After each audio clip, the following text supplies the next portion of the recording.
Bien, continuamos con la presentación de Javier Llano, que es responsable de transformación digital de Atos, es ingeniero industrial del ICAI y Master Executive MBA por IS, es responsable de transformación digital en el área de integración de sistemas de Atos y su responsabilidad es facilitar la aceleración y transformación de los clientes mediante el uso de las nuevas tecnologías digitales. Javier ha trabajado con clientes de múltiples sectores, de diversa capacidad tecnológica, desde la aeroespacial hasta el transporte aéreo, el retail, la automoción, la banca, etcétera. Y aparte de la visión de su empresa, nos va a traer, de hecho, casos concretos y prácticos de aplicación de los beneficios de la transformación digital, especialmente hacia los aspectos de Industria 4.0 y mejora de la productividad. Adelante. Muy bien, muchas gracias. Bueno, hasta ahora yo creo que ha sido un enfoque bastante generalista de la sesión, se han tratado temas muy interesantes. Yo voy a intentar ir enlazando lo que voy a contar con aspectos que ya se han tratado, pero con un caso práctico, que a mí normalmente es como me sirve para entender las cosas. Yo creo que está claro que todos los ponentes durante esta reunión estamos hablando de transformación, evolución, adaptación, cambio. El único mensaje importante de las sesiones de esta semana es que si no nos adaptamos, pues lo vamos a pasar un poco mal. Ya lo decía Darwin con el camaleón este, las especies que sobreviven son las que mejor se adaptan al cambio. Da igual el tamaño que tengas, da igual lo fuerte que seas, te tienes que adaptar al cambio. A mí mi jefe siempre me dice que soy un camaleón, y no porque me adapte mucho, sino porque me voy poniendo rojo cuando hablo en público. Pues yo lo que voy a hacer es trasladaros esta adaptación al cambio en el mundo de industria, con un caso de Industria 4.0. Básicamente lo que sucede en industria es que hasta la fecha todos los procesos eran secuenciales. Tú tenías un ERP mediante el cual planificabas tus costes, tu aprovisionamiento, tenías un sistema de PLM para diseñar un producto, lo lanzabas a fabricación y lo gestionabas mediante un sistema de Manufacturing Execution System, gestionabas un almacén y luego lo lanzabas al mercado y rezabas a Dios porque hubiese una persona al otro lado en el mercado que te lo comprase. Eso ha cambiado. Ahora lo que sucede es que continuamente estás recibiendo información de tu cliente, del usuario de tu producto, del usuario de tu servicio, de tu proveedor, del entorno, y además es que ya no es local, nunca es local. Siempre es global. Esto que aquí parece un lío, está todo enmarañado, todo conectado, se puede ordenar, evidentemente. Aquí os cuento un poco cómo es el proceso clásico en el que el flujo de información es interno. Tú tienes un proveedor, tienes una oficina de diseño, un consumidor y un cliente. Pues no es nada nuevo que las empresas a día de hoy gestionan esa información pues intercambiándola entre departamentos de forma más o menos ágiles. Pero en ese cambio de Industria 4.0 lo que sucede es que tú tienes un cliente que está co-creando tu producto, que te dice cómo quiere tu servicio, tú eso lo tienes que trasladar rápidamente a tu proveedor, también puedes informar a tu proveedor en tiempo real de la demanda que va a existir de su producto o servicio, pero es que además cuando lanzas un producto al mercado, ese producto ahora está conectado y ese producto te informa de cómo el usuario está utilizando tu producto o servicio.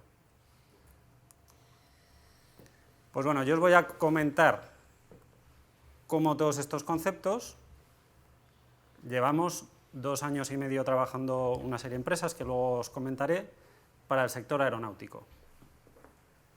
Esto es un 747, es de los grandes, ¿vale? Tiene 6 millones de piezas, 75.000 planos, más de 66 toneladas de aluminio de alta resistencia. Eso está en la parte de concepción de producto. Pero es que en la parte de mantenimiento resulta que hay 3,6 millones de piezas en stock, con 120.000 herramientas para instalar esas piezas y por normativa tienen que estar 60 años. disponibles para la reparación. Porque no nos olvidemos que lo primero que tiene que hacer un avión es volar, ¿no? Eso lo tenemos claro. Bueno, pero es que además, por hora de vuelo, genera 40 terabytes de información. Bueno, esto es un 747. Y todos sabemos, pues, que hay algún avión más, ¿vale? Pero es que va a haber más. Este gráfico muestra el crecimiento de la industria MRO, que es mantenimiento, reparación y operaciones del sector aeronáutico. Como veis, tiene un crecimiento casi cercano al 50%. Es un mercado gigantesco, muy complejo. Y como gran mercado, pues tiene su complejidad y también tiene sus amenazas. Amenazas como tiempo, coste, riesgo, calidad, operaciones descentralizadas, muy alto impacto medioambiental, una logística muy compleja, muy alta especialización y encima normativa. Y todos estáis diciendo, bueno, pues como mi sector, ¿no? ¿A quién no está afectado por esto? ¿Algún variante? No, esto nos afecta a todos. Muy bien. Pues en este contexto y para solucionar este problema, apareció el proyecto REPAIR. El proyecto REPAIR es un proyecto de I+D financiado por la Comisión Europea en el 7º programa marco, en el que, como veis, estamos un montón de empresas, 12 empresas. Como usuario final está Boeing, fabricante de aviones, Lufthansa Technik, que lo repara, luego hay universidades tecnológicas, integradores de sistemas, fabricantes de maquinaria, etc. Primero, ¿por qué he elegido este proyecto de los muchos que os podría contar de Industria 4.0? Pues porque Ogallar es valenciana, Aimé está en Paterna y los de Atos pues también estamos aquí. Somos una empresa internacional y también estamos aquí. Entonces, esto que suena muy lejano, que sepáis que se está haciendo con un equipo bastante relevante en España. Con el mensaje que decía Yolanda de te dan una hoja en blanco y tienes que solucionar el problema que os he contado. ¿Cómo lo haríais? Os voy a dar 3 opciones. A.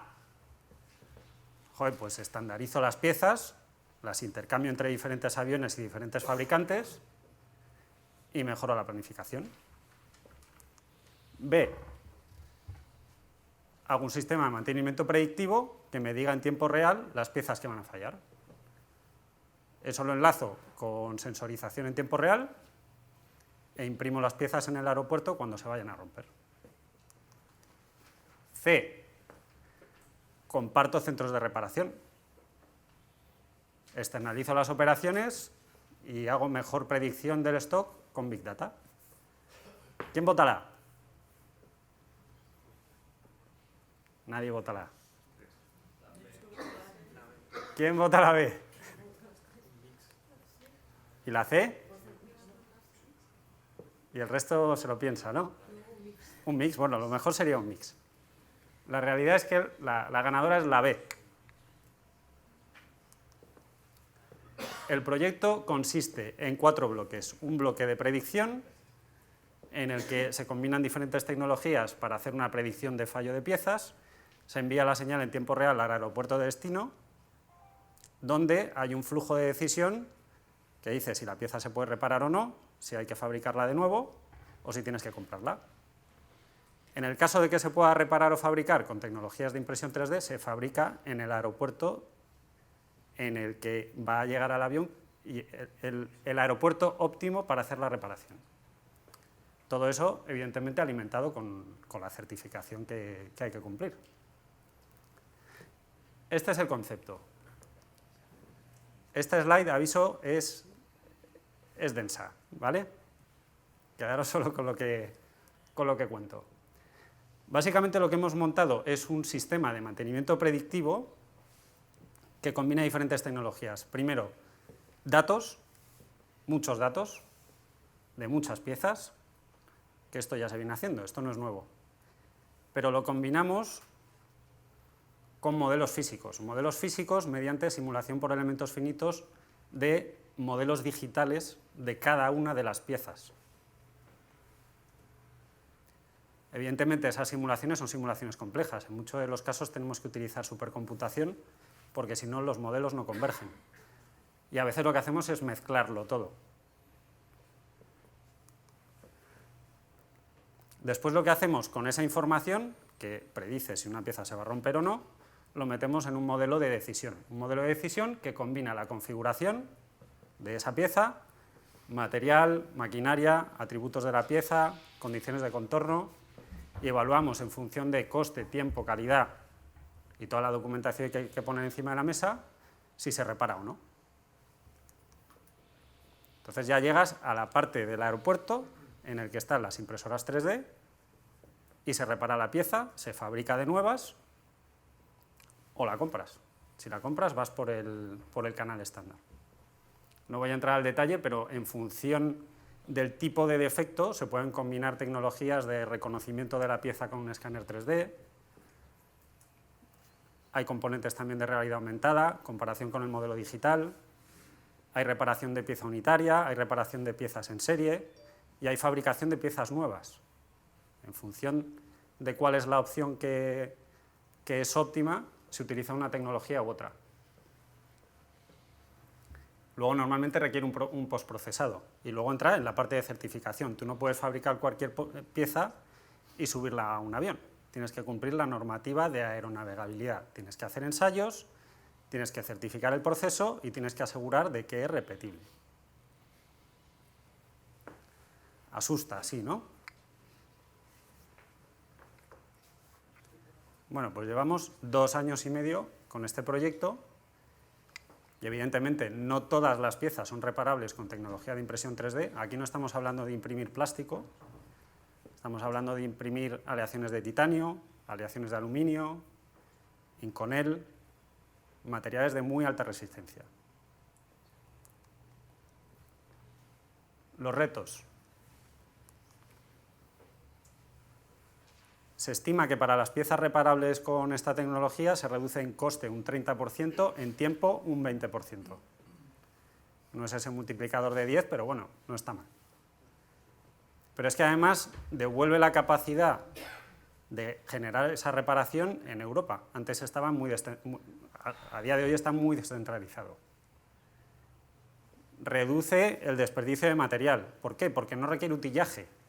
A ti te da igual fabricar una pieza que fabricar 100, porque la imprimes, postprocesado y la montas. Pero es que además pasas de un proceso logístico físico a un proceso logístico digital. Antes tenías continuamente piezas moviéndose por el mundo, ahora tienes un archivo que va a una máquina donde la necesitas. Claro, eso incrementa muchísimo la automatización y te hace depender mucho menos de la especialización de las personas. Y además lleva embebido procesos de certificación automática, porque mientras tú estás fabricando, puedes ir analizando capa a capa las capas que vas imprimiendo y puedes sacar conclusiones de si esa pieza es válida o no y ahorrarte el ensayo, cosa que a día de hoy es imposible y tienes que hacer ensayos no destructivos.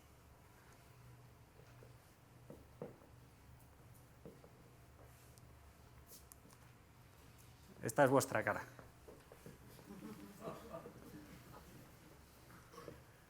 Pero por 2 razones, porque es combinar tecnologías muy novedosas en un sistema de decisión, en un entorno muy complejo, en una industria muy complicada. Pero también estáis poniendo esta cara porque estáis diciendo, ¿a mí qué más me da los aviones? Si yo estoy en el mundo de la agricultura, si yo estoy en el mundo retail, si yo me dedico a la industria del calzado, eso da igual. Yo lo que os he contado es un ejemplo. El ejemplo es un objeto que se comunica con la empresa y que combinando tecnologías le das una mejor solución a un problema que actualmente te genera muchos problemas. Y esto lo puedes hacer en todos los sectores. En todos los sectores. Cada empresa tendrá su preocupación, su naturaleza, y utilizará las tecnologías de una forma u otra. Ya os voy a contar algunos ejemplos. Voy a hacer un poco de zoom y voy acabando, que tampoco me quiero extender mucho. En industria, antes hablaban también de los sectores que históricamente estaban desconectados, ahora en la transformación digital se conectan. Industria se conecta con retail. Estamos trabajando ahora en un proyecto que se llama SmartLink, que lo que hace es informar al fabricante de cómo el usuario final está utilizando un producto, mediante información de RFID o NFC, o simplemente sacando estadística de funcionamiento, Internet of Things. En salud, estamos trabajando con una empresa, bueno, un hospital de Estados Unidos, haciendo analítica de mantenimiento predictivo para la maquinaria de hospital, que cuesta un dineral. Si tú eres capaz de adelantarte a esa reparación antes de que se rompa el escáner con el que estás haciendo tus tratamientos, que son muy complejos y al final estás cuidando gente, pues estás dando un mejor servicio en un tema que es muy importante. Agricultura. Estamos trabajando también con una empresa fabricante de material agrícola que dijo, joder, como no cambie de vender producto a vender servicio, acabaré desapareciendo, porque es que la competencia en producto es muy compleja.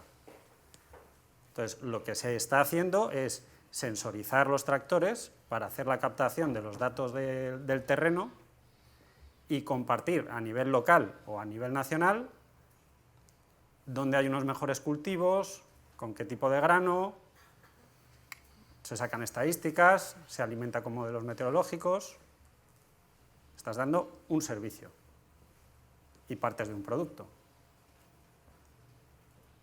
Otro ejemplo, en energía. En energía, combinando diferentes modelos de producción con modelos metodológicos, supercomputación.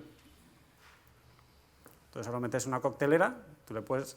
Estamos trabajando en un proyecto para una eléctrica bastante grande, para decirle lo que va a producir en megavatios en un parque eólico, en función de la predicción meteorológica para el día siguiente. ¿Qué pasa? Que tú el precio a la electricidad se lo pones en función de tu capacidad de producción. Si pones mal el precio, pierdes mucho dinero. Y como último ejemplo, quería poner el campo de la investigación, research. En España hay muy buenos investigadores y muchas veces no son conocidos. He mencionado varias veces el tema de la supercomputación. Estáis diciendo, bueno, pues la supercomputación pues lo hará la NASA. Bueno, aquí en Valencia estamos instalando varios clústeres de supercomputación para hacer análisis genómico, para hacer predicciones industriales, en Valencia. Hemos mencionado varias tecnologías, impresión 3D, Internet of Things, realidad aumentada, movilidad, social media, big data, datos por todos lados. Y tienes que tener capacidad de computar todo eso. Al final, el mensaje importante, adaptarte al cambio, la tecnología la tienes ahí, cada vez es más barata, y lo único que tienes que pensar es cómo, combinando diferentes piezas, puedes hacer que tu negocio sea más eficiente, que das mejor servicio a tu cliente, que es más seguro o que encuentras nuevas formas de ganar dinero. Y por último quería acabar con un vídeo muy breve, de 1 minuto y medio, que resume todo esto en inglés, que suena mucho más bonito, y que también enlaza con temas de supercomputación.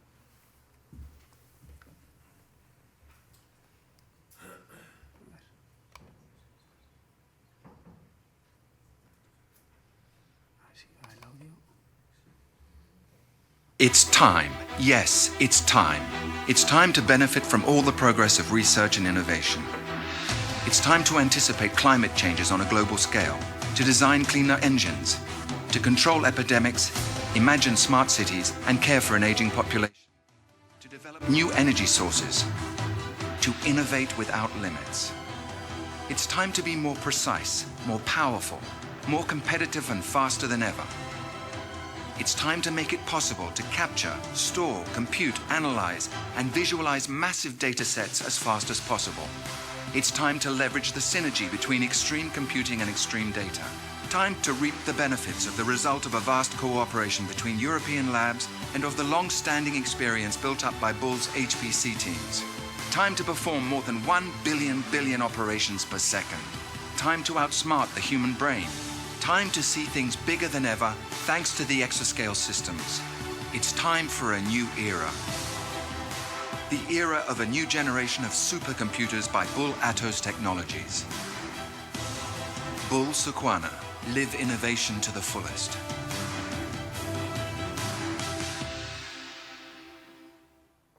Bueno, esto es un final un poco de marketing, ¿vale? It's time. Yes, it's time. It's time to benefit from all the progress of research and innovation. Pero al final el mensaje, como veis, es que esto va muy rápido. Va muy rápido. Y no se trata de encontrar la mejor solución cerrada definitiva, porque es que no va a funcionar, porque es que mañana va a estar obsoleta. Entonces es mucho mejor ir haciendo innovación progresiva, incluso exponencial, pero ir sacando nuevas pruebas de concepto, vas probando, te vas equivocando y la siguiente va funcionando mejor. Y con eso, si tenéis alguna pregunta, encantado de responder. ¿Alguna pregunta?